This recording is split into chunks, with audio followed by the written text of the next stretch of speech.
Hey guys, welcome back one and all to another Final Fantasy Record Keeper video. I'm Ffrk, and today I want to talk to you guys about probably the best ability in the game, and that is Lifesiphon. And I want to talk to you guys about why it's so good and how it works with the record materials that I'm about to talk about. So let's get something out of the way first, and I want to talk about how soul breaks your bar, how it fills up. So if you want to fill up your soul break, you need 500 soul break points. Now, when you do an attack or use an ability, you get about 50 points worth of soul break.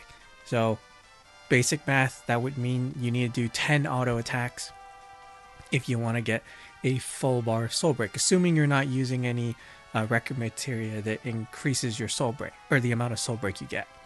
Right. So, with Lifesiphon, it says right here, deals physical damage to one target and charges the user's soul break a large amount.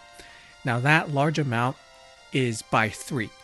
So instead of the normal 50 points of soul break you would normally get, you actually instead you end up getting 150 points for using Lifesiphon. And the damage multiplier on this is 1.8, so it's not that bad either. I mean, if you compare it to the breakdown abilities have a damage multiplier of 2.1. So it's a little bit weaker, but the trade-off you get is it's worth it because the damage, the 0.3% difference in the damage multiplier is compensated by the fact that you can just spam your soul breaks a lot more. Anyway, so if you Lifesiphon, you get 150 points of 150 soul break points, right? And then if you complement this with the record materia Ffrk or Battle Forge, you'll get even more. Now, Ffrk and Battle Forge, they both do the exact same thing, and the amount of soul break that they give you is an additional 50% for every attack or ability that you use.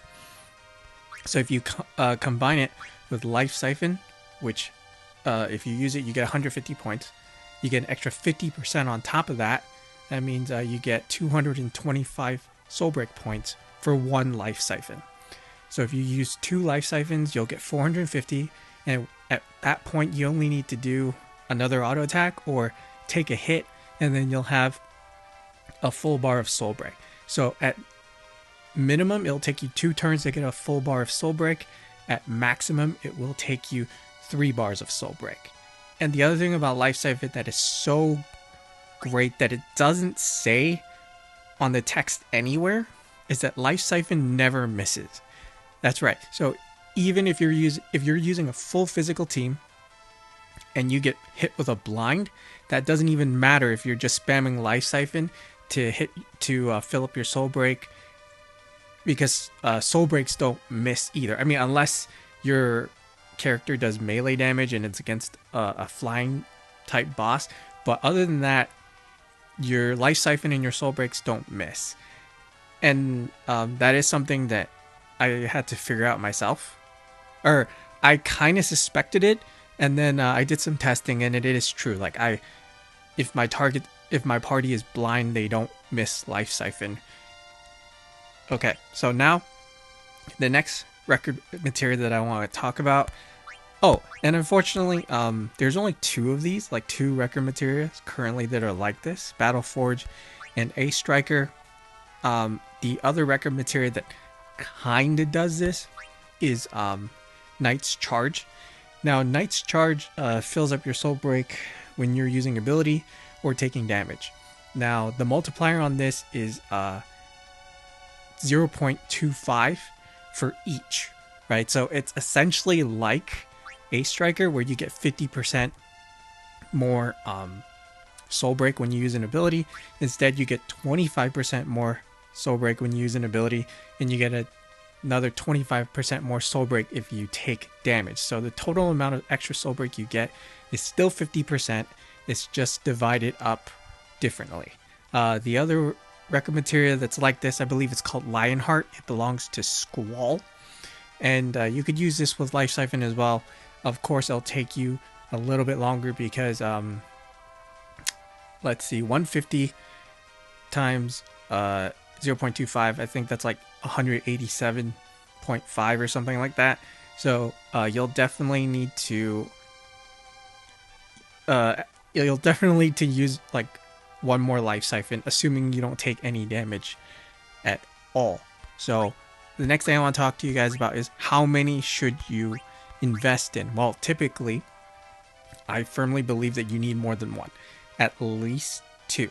Two is a very good number. For the longest time, I was using 2 life siphons, and then when I completed my party, because I use a physical team, my party consists of 1 support, 3 bruisers, and a white mage. So I have 3 life siphons in it, and I think for most people you don't need that, because when you go into the ultimate apocalypse whatever battles, the ones that are really high difficulty, typically I bring double white mage, 2 bruisers, and a support. So I would just suggest investing in 2 life siphons for now, and then later when you're done with your other abilities, like, you know, maxing out your breakdowns and whatnot, then if you really want to, make a 3rd life siphon, because I do believe that towards the end you should have 3, but in the beginning I think 2 is just the perfect amount. Of course, that also depends on what team you're using. Oh, and there is one more thing I want to talk about. One more. Let's put that over there. And that is Wrath. Now, Wrath, it's a support ability. And the amount of soul break that this thing charges is the same as Life Siphon. So putting it on Yoshitola is pretty good. You can get your Stone Skin 2 or your Asylum or whatever faster. So Wrath does the same. The amount of soul break that you get is additional soul break is the same as Life Siphon. You get 3 times as much. It's just this one doesn't do damage. And since I just mentioned that it's a support ability, the this right here, it's a combat ability. So a lot of characters have access to 4-star higher combat abilities, which means a lot of characters can use this. You just need to pull the soul breaks for those characters, and you're good to go. Okay, I hope you found this video to be helpful. That's all I have to say about Life Siphon. It's a fantastic ability, never misses. You fill up your soul break so much faster. And that's it from me. I hope you guys found this video to be helpful, and I'll talk to you guys later.